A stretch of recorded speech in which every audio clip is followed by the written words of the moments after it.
Welcome to BRK news. Bird flu కలకలం సృష్టిస్తోంది. So ఏపీలో ఎక్కువగా కోళ్లు చనిపోతున్నాయి. అక్కడే బర్డ్ ఫ్లూ ఎక్కువగా ఉందని చెప్తున్నారు. సో ఏపీ నుంచి అసలు చికెన్ అసలు రానివ్వట్లేదు తెలంగాణలోకి అని కూడా చెప్తున్నారు. మరి తెలంగాణలో బర్డ్ ఫ్లూ అనేది లేదా? అసలు చికెన్ తినకుండా ఉంటే ఈ బర్డ్ ఫ్లూ అనేది రాకుండా ఉంటుందా? బర్డ్ ఫ్లూ లక్షణాలు ఏంటి? రాకుండా జాగ్రత్తలు ఏం తీసుకోవాలి? వస్తే ట్రీట్మెంట్ ఏంటి? వివరాలు తెలుసుకుందాం. ఈరోజు మనతో పాటు ఉన్నారు ప్రముఖ internal medicine specialist doctor Vasanth Kumar గారు. డాక్టర్ గారు నమస్తే. నమస్తే. ఈ బర్డ్ ఫ్లూ మనం లాస్ట్ మాట్లాడుకున్నాం 3 వీక్స్ అయింది. 3 వీక్స్ అయింది. అప్పుడు వేరే స్టేట్స్లో ఉంది. ఇప్పుడు బర్డ్ ఫ్లూ తెలుగు స్టేట్స్కి వచ్చేసింది. అయితే ఎక్కువగా కోళ్ళు చనిపోతున్నాయి ఎక్కడంటే ఏపీలో అని చెప్తూ ఉన్నారు.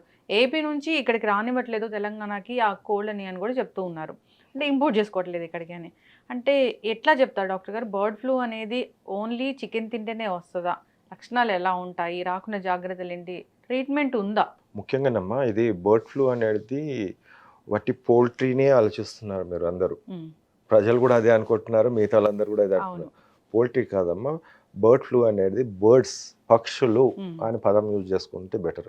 అంటే అన్ని పక్షులు, యానిమల్స్ కూడా వస్తుంది, హ్యూమన్స్ కూడా వస్తుంది.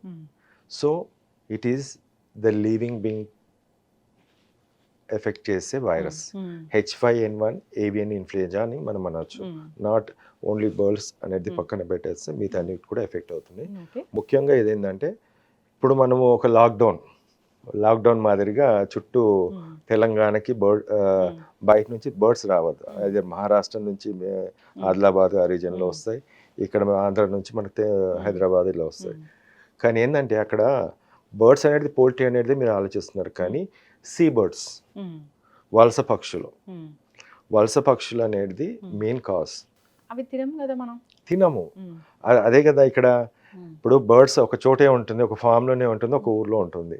బట్ దానికి ఎలా వస్తుంది అనేది ముఖ్యంగా మనం ఆలోచించాల్సింది. ఈ వలస పక్షులు ఏదైతున్నాయో 1000 కిలోమీటర్లు ప్రయాణించి మన రాష్ట్రానికి, అంటే మన ఆంధ్రలో ముఖ్యంగా కోల్డేరు ప్రాంతము మిగతా ప్రాంతాల్లో వచ్చి అది తిననీకి ఎగ్స్ పెట్టనీకి వస్తుంటాయి. సో అక్కడి నుంచి మనము ఈ పోల్ట్రీ ఫార్మ్స్ కూడా రీచ్ అయ్యే హైలీ ఛాన్సెస్ ఉంటుంది. So this is a main cause. ఇప్పుడు ఆంధ్ర నుంచి వలస పక్షులు ఖమ్మం లాంటి ప్లేసెస్లో మనం బర్డ్ ఫ్లూ అనేది చూసాం. కొన్ని వేల సంఖ్యలో కూడా బర్డ్స్ అనేది ఖమ్మంలో చనిపోయాయి. నిన్న నాకు తెలిసింది ఏంటంటే one of the person Warangal నుంచి చెప్పాడు, నాటుకోళ్ళు కూడా చనిపోతున్నాయి. ఇక్కడ నాటుకోళ్ళు అనేది ఎనీ బర్డ్ కెన్ ఎఫెక్ట్. ఇక్కడ నేను గుంటూరు నుంచి నాకు కాల్స్ వచ్చాయి, మిగతా చోట నుంచి కూడా కాల్స్ వచ్చాయి. సో అక్కడ కూడా నాటుకోళ్ళు అనేది చనిపోతుంది. అంటే ఎన్ని కోళ్ళు అనేది ఇక్కడ ఒక ఏరియా ప్రాంతం అనేది కాదు, చాలా మటుకు చాలా రీజన్స్ లో కూడా ఇది ఎఫెక్ట్ అయి ఉండదు. ఇప్పుడు బర్డ్ ఫ్లూ అనేది మనం చికెన్ తింటేనే వస్తుందా, లేదా ఆ బర్డ్స్ కి మనం ఎఫెక్ట్ అయినా కూడా వస్తుందా, ఆ పరిసరాల్లో ఉన్నా వస్తుందా, లేదా పీజియన్స్ ఉంటాయి వాటి నుంచి కూడా మనకి బర్డ్ ఫ్లూ వచ్చే అవకాశం ఉంటుందా? ముఖ్యంగా ఏంటంటే దీంట్లో మనకు పోల్ట్రీ ఫామ్లో పనిచేసే వాళ్ళు ఉంటారు, వాళ్ళకు వచ్చే ఛాన్స్ ఎక్కువ. అమెరికాలో చూసినట్టయితే డైరీకి, అంటే అక్కడ ఉన్న ఆవులు గేదెలకు కూడా ఈ వైరస్ సోకింది. అందులో 2 వేరియంట్స్ వచ్చాయి అక్కడ. B313 అనే ఒక వేరియంట్ వచ్చింది, ఇంకొకటి D1.1 అనేది రెండో వేరియంట్ మొన్న రీసెంట్లీ వచ్చింది. అంటే ఆవులకు వచ్చింది, ఆవులలో పాలిస్తుంది, పాలిచ్చే ఆవులు ఏదైతే ఉన్నాయో అవన్నీ కూడా కంటామినేటెడ్ విత్ ఈ వైరస్. అంటే ఎలా వస్తుంది? ఇప్పుడు పోల్ట్రీలో పనిచేసే వాళ్ళకి వస్తుంది, డైరీలో పనిచేసే వాళ్ళకి వస్తుంది. ఇన్ఫెక్టెడ్ బర్డ్స్ అది మన చుట్టుపక్కల ఉన్న దాని నుంచి రావచ్చు. ఈ బర్డ్స్ మన పెట్ డాగ్స్ కానీ లేకుంటే పిల్లులు కానీ ఇంట్లో పెంచుకున్నట్టు ఏవైతే ఉన్నాయో దాన్ని ఇన్ఫెక్ట్ చేసినప్పుడు, పచ్చి మాంసం తిన్నప్పుడు దాని నుంచి కూడా వస్తుంది. అంటే అది హ్యూమన్ టు హ్యూమన్ కాంటాక్ట్ ఎలా అవుతుంది? అంటే ఇప్పుడు పిల్లి నుంచి మనకి రావాలంటే అది ఎలా వస్తుంది సార్? మనం పక్కన పడుకున్నప్పుడు పక్కనే కూర్చుంటుంది కానీ మనం ఎత్తుకొనే తిరుగుతుంటాం అప్పుడప్పుడు ఇంట్లో, అలా కూడా వస్తుంది. అంటే సలైవా, దాంట్లో ఉండే సలైవా కానీ దాంట్లో వైరస్ బయటకు దగ్గినప్పుడు, తుమ్మినప్పుడు అలాంటి దాంట్లో ఉన్నప్పుడు ఇలాంటివి రావచ్చు. ఇప్పుడు బర్డ్ ఫ్లూ ఒక వ్యక్తికి వచ్చింది సార్, అతని నుంచి వేరే వాళ్ళకు కూడా వచ్చే అవకాశం ఉంటుందా? అలా ఇప్పటివరకు అయితే నమోదు కాలేదు. ఓన్లీ అంటే ఇప్పుడు మనిషి నుంచి మనిషికి అనేది రాలేదు. Only from the birds or the humans అనే యానిమల్స్ అనేది పదం 2 యూజ్ చేశారు. మిగతా హ్యూమన్ టు హ్యూమన్ ట్రాన్స్ఫర్ అయితే లేదు ఇప్పుడు. అయితే జాగ్రత్తలు అంటే ఏం చెప్తారు మరి? అసలు చికెన్ తినకూడదు, దాన్ని అవాయిడ్ చేయాలని చెప్తున్నారు. ఇప్పుడు చికెన్ తినకూడదు, ఎగ్గు తినకూడదు, పాలు పాస్చరైజ్డ్ మిల్క్ తాగాలి. పాస్చరైజ్డ్ అంటున్నారు, ఎందుకంటే అమెరికాలో ఇప్పుడు ఆల్రెడీ బర్డ్ ఫ్లూ అక్కడ ఎఫెక్ట్ అయి ఉంది, అక్కడ only pasteurised milk you can drink అంటున్నారు. అలాంటి పదాలు యూజ్ చేస్తున్నప్పుడు హైలీ మనము మరగబెట్టేసి పాలు కానీ లేకుంటే చికెన్ కానీ ఉడకబెట్టినప్పుడు egg in a boiled form only అలా చేసినప్పుడు హై టెంపరేచర్స్లో చేసినప్పుడు ప్రమాదం ఏముండదు. బట్ అక్కడ మనం ఒకటి ఆలోచించాల్సింది ఏంటంటే మనకి 2 కిలోలు చికెన్ తీసుకొస్తాము, కడిగేది ఎక్కడ? ఇంట్లోనే కదా. వాష్ చేసి కుక్ చేస్తే వి వాష్ ఇట్. అక్కడ ఉండి మన చేతులు కంటామినేటెడ్ అవుతాయి తినడం తర్వాత, కానీ before that contamination is there. హ్యాండ్స్కి కాంటాక్ట్ అయితే మనం నోట్లో ముక్కులో ఎక్కడైనా పిల్లలకు తిండి తినిపించినా దే విల్ బి ఎఫెక్టెడ్. అంటే ఇక్కడ ఎంతగానో మనం శానిటేషన్ చేస్తాము, దాన్ని క్లీన్ చేస్తాము అనేది దట్ ఈస్ ద ఫ్యాక్టరీ. ఇప్పుడు బాయిల్డ్ ఎగ్ తింటాము డైరెక్ట్గా, నథింగ్ విల్ హ్యాపెన్. దాంట్లో నీళ్ళలో వేసేసి 100 degrees 160 మధ్యలో కుక్ చేసినప్పుడు nothing will happen, virus will die. అదేవిధంగా మనము చికెన్ కూడా హై టెంపరేచర్లో కుక్ చేసినాయి, but before that is the problem. మనం అది వైరస్ ఉందా లేదా అనేది మనకు తెలియదు. ఇప్పుడు చూడాల్సింది ఏంటంటే ప్రభుత్వం కానీ అక్కడ వెటర్నరీ డాక్టర్స్ కానీ పర్యవేక్షించాలి ఎక్కడ ఏ పోల్ట్రీ ఫామ్లో చనిపోతున్నాయి, అక్కడ చనిపోతున్నాయా లేదా, చనిపోతే దాన్ని ముందు సిక్ అవుతాయి కదా అసలు చనిపోక ముందు. సిక్ అవుతుంది. సిక్ మీన్స్ దానికి టైం అంత లేదమ్మా. చిన్నది కోడి అనేది చిన్నది, దాని హార్ట్ చిన్నది, దాని లంగ్స్ కూడా చిన్నవి. So that is smallest bird కూడా మన మనుషుల్లాగా కాదు. 50% డ్యామేజ్ అయినా మనిషి బతాడు, ఐసీయూలో పెడతాం, కానీ అలా ఉండదు. 1-2 daysలోనే that is going to die. అయితే ఇప్పుడు చికెన్ తినకుండా ఉంటే కనుక దీని నుంచి మనము ప్రొటెక్ట్ చేసుకోవచ్చు, దానికి ఎక్స్పోజ్ అవ్వకుండా ఉంటే కూడా ప్రొటెక్ట్ చేసుకోవచ్చు. ఎస్, అంటే ఇప్పుడు ఒకటి పదం అమ్మ, ఇక్కడ ఒక చికెన్ని మనం ఆలోచిస్తున్నాం అంటే మనకు చికెన్ మీద ఉన్న ప్రేమన్నా లేకుంటే గుడ్డు మీద ఉన్న ప్రేమన్నా ఆ టేస్ట్ అనే దాని మీద అది అక్కడి వరకే ఉన్నారు మీరు అందరు కూడా. ప్రజలు ఇప్పుడు ఆలోచిస్తున్నది ఒక్క బర్డ్, ఒక్క కోడి అది తింటే రాదు, అది తినదు, పక్కన పెడదాం అనుకోండి, మిగతా దానికి వస్తున్నాయి కదా, మిల్క్ నుంచి వస్తుంది. ఇప్పుడు వలస పక్షులు వస్తున్నాయి. ఇప్పుడు మనము బార్డర్లు అన్ని చుట్టూ మనం రానివ్వట్లేదు, వలస పక్షుల్ని మనము పైన ఎవరన్నా లేదు కదా, that will again it will cause the problem. అంటే మనం జాగ్రత్తలు ఏంటంటే ఫస్ట్ ఆఫ్ ఆల్ ఒక పక్షిని ఒక పోల్ట్రీని మనం టార్గెట్ చేసుకొని అది చేసేదానికన్నా అక్కడ చుట్టుపక్కల సరౌండింగ్ అన్నిటిని కూడా కాపాడుకునే విధంగా ఉండాల్సిన అవసరం ఉంది. ఇప్పుడు ఇదే పచ్చి కోడి, సింపుల్గా చెప్తున్నాను, పచ్చి కోడిని ఒక జూలో వేసి తినిపించారు ఇక్కడ నాగ్పూర్లో. 3 టైగర్స్ చనిపోయి ఒక లెపర్డ్ చనిపోయింది. ఓకే, కాకులు కూడా చనిపోయాయి. అండ్ ఇప్పుడు జూలో కూడా కొన్ని ఇప్పుడు రాజస్థాన్లో ఎఫెక్ట్ అయి ఉన్నాయి బర్డ్స్. ఈగల్స్ అంటే ఏ పక్షే కానీ ఇన్ఫెక్టెడ్ యొక్క తిన్నప్పుడు అది రాగా తింటుంది కాబట్టి చనిపోతుంది. వేరాజ్ మనకు ఒక ఛాయిస్ ఉంది, బట్ ఈ కోడి వరకు కాకుండా మిగతా అన్ని కూడా పక్షులు ఇంపార్టెంట్. ఇప్పుడైతే అసలు ఎట్టి పరిస్థితుల్లో పక్షులకి ఎక్స్పోజ్ అవ్వకూడదు మనము. సో మిల్క్ కానీ పశువులు కూడా ఉన్నాయి. ఇప్పుడు పశువులు మరి మిల్క్ తీసుకుంటాం కదా సార్, పాస్చరైజేషన్ అయిన మిల్క్ మాత్రమే తీసుకోవాలి. అంటే ఇప్పుడు మనము పాస్చరైజ్డ్ మిల్క్ ఎంత వరకు అవుతుంది అనేది మనకేం తెలుసు? ప్యాకెట్ పాలన్నీ పాస్చరైజ్ అవుతాయి, అన్నీ అవుతాయి. ఇప్పుడు ఎన్ని కల్తీ అవ్వట్లేదు చూడట్లేదు మనం. అంటే మనం తీసుకునే ఒక డైలీ ఒక ఫుడ్, ఒక గుడ్డు కానీ లేకుంటే మిల్క్ కానీ ఇంత పెద్ద ఎత్తున ఇన్ఫెక్ట్ అవుతుంది. ఇప్పుడు మీరు యూఎస్లో చూసినట్టయితే మొత్తం ఫార్మ్స్ అన్ని క్లోజ్డ్. ఒక గుడ్డు కాస్ట్ మన దగ్గర కూడా మొత్తం క్లోజ్ చేయాల్సిందే. మనము ఒక పోల్ట్రీ ఫామ్ అనేది ఒక చిన్నది, దాని చుట్టూ ఉన్న ఎకోసిస్టమ్ చాలా. ఇప్పుడు ఒక వ్యర్థం ఉంది, ఆల్రెడీ బర్డ్ ఫ్లూ ఎఫెక్టెడ్ ఉంది, అయితే సీ బర్డా లేకుంటే పక్షులు, వలస పక్షుల ఇంకో పక్ష, అది వచ్చి ఎక్కడో పడ్డది, ఓ వాటర్ కంటామినేటెడ్ దాంట్లో పడ్డది, అక్కడ తాగిన పశువులకు ఇన్ఫెక్ట్ అవుతుంది, అక్కడ ఉన్న మనం తాగిన ఇన్ఫెక్ట్ అవుతుంది, ఆ పక్షిని చిన్న చిన్న పక్షులు అవి ఇవి తిన్నా అని కూడా ఇన్ఫెక్ట్ అవుతాయి. This is the biggest threat అని మనం లాస్ట్ టైం కూడా చెప్పాం, this is going to biggest threat. ఏం చేయాలి అనేది ఇప్పుడు క్వశ్చన్. ఇప్పుడు ఏంటంటే ఇప్పుడు చాలా మంది మనము చూసుకుంటాము మీడియాలో కానీ లేకుంటే ప్రతి చోట కానీ రాజకీయ నాయకులు వాళ్ళు కొట్లాడుకోవడం చూస్తున్నాం. ఇక్కడ ఏం చేయాలనేది అందరు ఫోకస్ చేస్తేనే సాధ్యమవుతుంది. దీనికోసం ఏదైనా ఇప్పటి వరకు మేము తీసుకున్న ఫ్లూ వ్యాక్సిన్స్ అలాంటివి ఏమైనా పనిచేస్తాయా? There is no vaccine for this flu. ఈ బర్డ్ ఫ్లూ ఎవరికైనా వచ్చింది, సోకింది అంటే ఎలాంటి లక్షణాలు కనిపిస్తున్నాయి? మామూలుగా మనకు అన్ని ఫ్లూస్లో వచ్చే విధంగానే ఉందమ్మా. Main cold, cough, sore throat, ఆ తర్వాత బ్రాంకిలైటిస్ అంటాము, మొత్తం బ్రాంకస్, తర్వాత అల్వియోలే ఉంటుంది, ఆ లంగ్ ఇన్ఫెక్షన్ అయినప్పుడు న్యూమోనైటిస్ అంటాము. So this is all the common. ఇప్పుడు ఇద్దరు కూడా చనిపోయారు. ఒకరేమో యుఎస్లో చనిపోయారు, ఒకరేమో కంబోడియాలో చనిపోయారు. వాళ్ళిద్దరికి కూడా ఏంటంటే ఒక అబ్బాయికి ఓల్డ్ ఏజ్ కోమార్బిడ్స్ కండిషన్లో ఉన్నాడు కాబట్టి he had problem and he died. ఇప్పుడు అలాంటి ఒక మ్యూటేషన్ జరిగి ఇంకొక వేరియంట్ వస్తే అది హ్యూమన్స్ టు హ్యూమన్స్ ట్రాన్స్మిషన్ అయితే అది బీభత్సం. ఒక దిక్కు పిట్టల్ని చూడాలి, ఒక దిక్కు పశువులను చూడాలి, ఒక దిక్కు మనుషులను చూడాలి. ముగ్గురిని అంటే చాలా కష్టంగా ఉంటుంది. ఇప్పుడు హైజీన్ మెయింటైన్ చేయాలి, ఇలాంటి నాన్ వెజ్ ఐటమ్స్కి దూరంగా ఉండాలి, బర్డ్స్ నుంచి మనల్ని మనం ప్రొటెక్ట్ చేసుకోవాలి. తెలీదు అది ఎలా ప్రొటెక్షన్ అనేది ఉంటుంది అనేది. పీజియన్స్ అయితే అన్ని అపార్ట్మెంట్స్ అసలు విపరీతంగా గుంపులుగా ఉంటాయి. అసలు ఎట్లా ప్రొటెక్షన్ అనేది మనకు వస్తుంది అనేది అదొక పెద్ద క్వశ్చన్ మార్కే. అది పీజియన్స్ ఇదే కాదు, బర్డ్ ఫ్లూనే కాదు, రకరకాల ఇన్ఫెక్షన్స్ కలిగిస్తాయని కూడా చెప్తూ ఉంటారు. అసలు దాని మీద ఎలాంటి చర్యలు కూడా తీసుకోవట్లేదు. మళ్ళీ ఏమంటే అదొక చాలా సెన్సిటివ్ ఇష్యూ అయిపోతుంది. ఈ రోజు ఒక కోడి పోల్ట్రీ ఫామ్ లో ఎఫెక్ట్ అయిందని మనం వేల సంఖ్యలో చంపేస్తూ ఉంటాం. మరి ఇప్పుడు అదే కోడి, చంపిన కోడి బరి చేస్తున్నా పర్లేదు. కొందరు ఇప్పుడు మనం నిన్న చూసాను, నాలాలో వేస్తారు, లేకుంటే సంథింగ్ అది కూడా వాగులలో వేస్తారు. ఇప్పుడు చనిపోయిన కోళ్ళని ఏం చేస్తే ఆ వైరస్ అనేది ఎక్స్పోజ్ అవ్వకుండా ఉంటుంది? కాల్ చేస్తే బెటరు. అది మనం చేయము.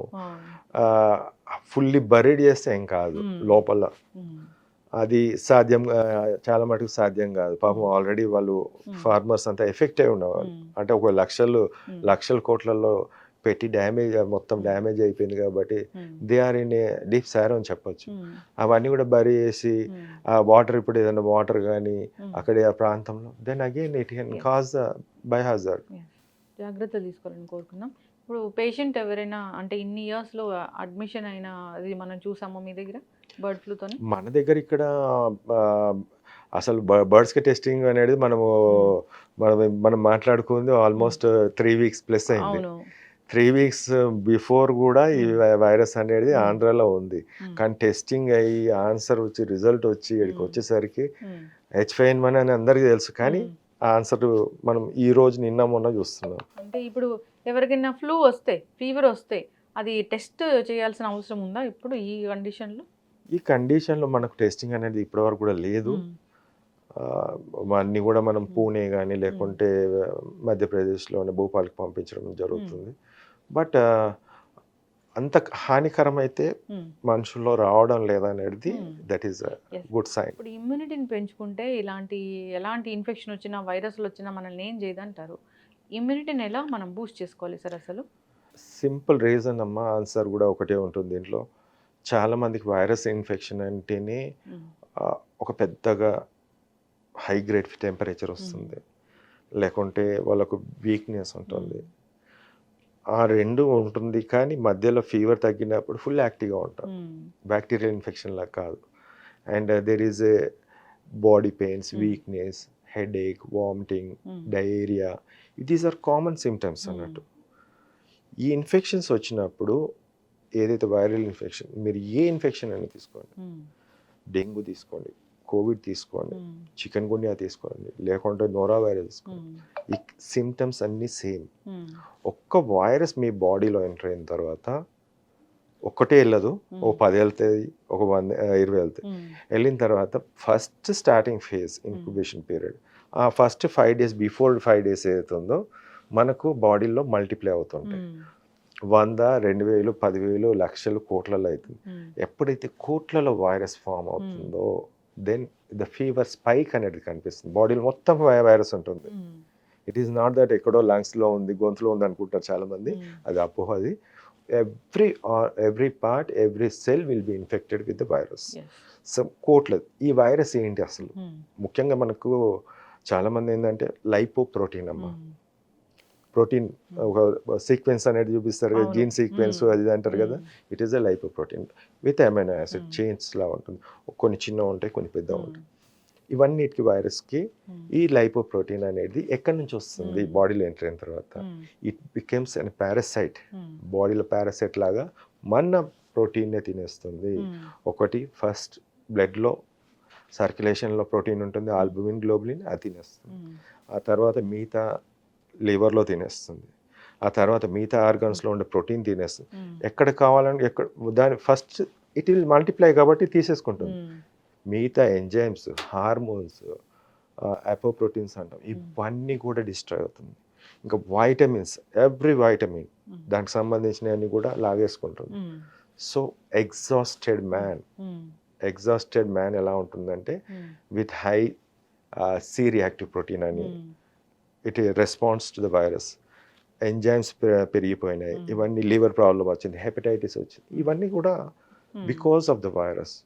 ఈ వైరస్ ఎప్పుడైతే కొన్ని కోట్లలో పెరిగి ఇవంతా కూడా చేసిన తర్వాత మీ బాడీలో ప్రతి ఒక్కరి infected body any virus protein depletion ఉంటుంది, ప్రోటీన్ అనేది పోతుంది.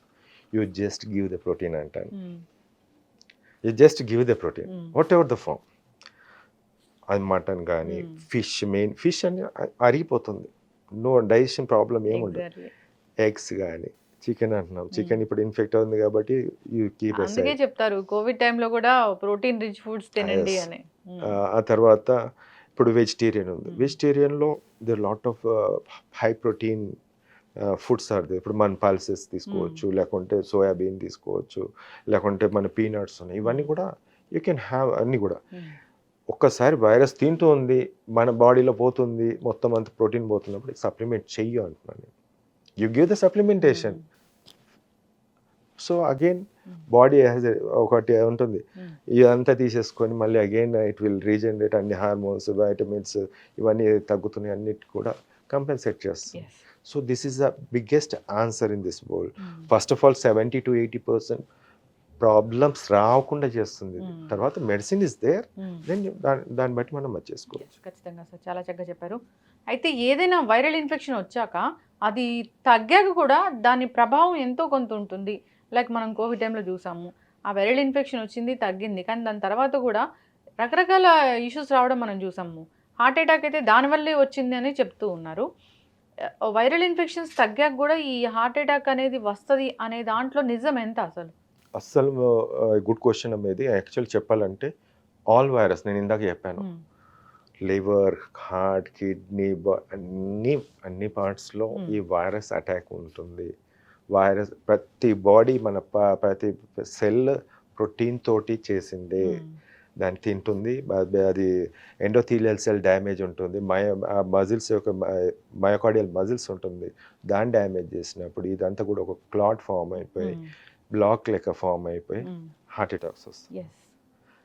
This is very simple that చాలామంది ఏంటంటే దేర్ ఈస్ అదర్ కాజెస్. ఇప్పుడు స్మోకింగ్ కానీ, హెవీలీ డ్రింకింగ్, దానికి తోడుగా ఈ వైరస్ వచ్చినప్పుడు విజృంభిస్తుంది, అంటే అక్కడ హార్ట్ అటాక్స్ రావడానికి కారణం అవుతుంది. ఖచ్చితంగా సార్, చాలా చక్కగా చెప్పారు, చక్కటి ఇన్ఫర్మేషన్ అండి. ఇప్పుడు బర్డ్ ఫ్లూ మాకు తెలిసింది ఏంటంటే చికెన్ తింటే బర్డ్ ఫ్లూ వస్తుందని. మీరు అలా కాదు, బర్డ్ ఎలా వచ్చినా కానీ బర్డ్ నుంచి వస్తుంది. బర్డ్స్ ఫ్లై అవుతూ ఉన్న వాటికి మనం ఎక్స్పోజ్ అయినా బర్డ్ ఫ్లూ వస్తుంది, చికెన్ తిన్నా బర్డ్ ఫ్లూ వస్తుంది, మిల్క్ తాగినా బర్డ్ ఫ్లూ వస్తుంది. మీరు చెప్పారు ఎందుకు అనేది, చాలా చక్కగా చెప్పారు. సో ఏదైనా కానీ మనము మంచి హైజీన్ అనేది మెయింటైన్ చేయాలి, ఇమ్యూనిటీ ఉండాలి. కాస్త సిక్ అయినా డాక్టర్ దగ్గరికి వెళ్ళడం మంచిది. అసలు ఏంటి ఇది, ఏ ఇన్ఫెక్షన్ అనేది వాళ్ళు చెప్తారు కాబట్టి. ఫీవర్ వచ్చింది, 2-3 ట్యాబ్లెట్లు వేసుకున్నాము మెడికల్ షాప్ నుంచి తెచ్చి అన్నప్పుడు అది ఇంకా మీరు అన్నట్లుగా ఎక్కువ స్థాయిలో వెళ్తుంది కాబట్టి క్రానిక్ వెళ్ళిపోతుంది, ట్రీట్మెంట్ అనేది చాలా కష్టంగా ఉంటుంది. చాలా చక్కటి ఇన్ఫర్మేషన్ డాక్టర్ గారు, జాగ్రత్తగా ఉండాలని కోరుకుందాం. ఇప్పుడు చికెన్ అయితే అసలు తినకూడదని కోరుకుందామండి. పౌల్ట్రీ ఫార్మ్స్ ఏవైతే ఉన్నాయో వాళ్ళు కూడా జాగ్రత్తగా మానిటర్ చేస్తూ ఉండాలి. వాటికి ఏమి ఇన్ఫెక్ట్ అయింది, ఎలా ఉన్నాయి, వాటి హెల్త్ కండిషన్ ఎలా ఉందని చూసుకోవాలి. ఒకవేళ సిక్ అయ్యి చనిపోయాయి అన్నప్పుడు వాటిని మనం ఎలా తర్వాత నెక్స్ట్ ఏం చేస్తాము అనేది కూడా జాగ్రత్తగా మానిటర్ చేసుకోవాలి. ఇక్కడ ఒకటి ఏంటంటే మెడిసిన్ లేదు అని మనము చాలా రోజుల నుంచి అంటున్నాం. నేను ముందు ఎప్పటి నుంచో నేను చెప్తున్నాను, కరోనాకు మందు ఉంది, డెంగూకి మందు ఉంది, చికెన్ గునియాకు మందు ఉంది. దీంట్లో మెకానిజమ్స్ ఉన్నాయి, 3 to 4 మెకానిజమ్స్ ఉన్నాయి. ఆ 3 to 4 మెకానిజమ్స్ అక్కడ మందులు కూడా ఉన్నాయి. మందులు లేవని కాదు, ఈ వైరల్ ఇన్ఫెక్షన్స్ వైరస్ని చంపే మందులు. అది పక్షులు కానీ, జంతువులు కానీ, మనుషులు కానీ, మనుషులకు నేను స్టార్ట్ చేశాను. జంతువులు కూడా లంపీ స్కిన్ డిసీజ్ అనేది మనకు అవును. ఒక 2-3 సంవత్సరాల కిందట చాలా విజృంభించింది చాలా ఆవులు చాలా ఆవులకి. అదెంతమ్మా 500 కిలోలు, 1000 కిలోలు, 700 కిలోలు ఉంటుంది. అవును. అలాంటి దానికి కూడా మందులతో తగ్గించా. అంటే అలాంటి దాన్ని కూడా ఇచ్చాను నేను. ఎందుకంటే మనుషులకి ఇచ్చే మందులే పశువులకి ఇస్తాము. పశువులకి ఇచ్చే మందులే వ్యాక్సిన్ కానీ మిగతా కానీ పక్షులకి ఇస్తాం. There is medicine. అది పోల్ట్రీ ఇండస్ట్రీని కాదు, అందరినీ కాపాడుతుంది. ఇప్పుడు ఒక ఇన్ఫెక్షన్ వచ్చినప్పుడు పరిష్కారం ఏంది? ఇప్పుడు మనుషులకు కోవిడ్ వచ్చి చంపేసినామా? చంపలే కదా, వీ హ్యాడ్ ట్రీటెడ్. ఇప్పుడు ఈ బర్డ్స్ కి రాకుండా కూడా మనం చేసుకోవచ్చు. We can. ఎందుకంటే వైరస్ ఎప్పుడైతే ఎంటర్ అయినప్పుడు వచ్చింది, ఒక 100 కోళ్ళని చంపినప్పుడు మిగతా బర్డ్స్కి మనం ట్రీట్మెంట్ అంటే మెడిసిన్ ఇచ్చినప్పుడు ఆ సమస్య నుంచి మనం బయటపడవచ్చు. Antiviral, good antiviral is there. చక్కటి ఇన్ఫర్మేషన్ డాక్టర్ గారు. జాగ్రత్తలు తీసుకోవాలని కోరుకున్నామండి. ధన్యవాదాలు. Thank you.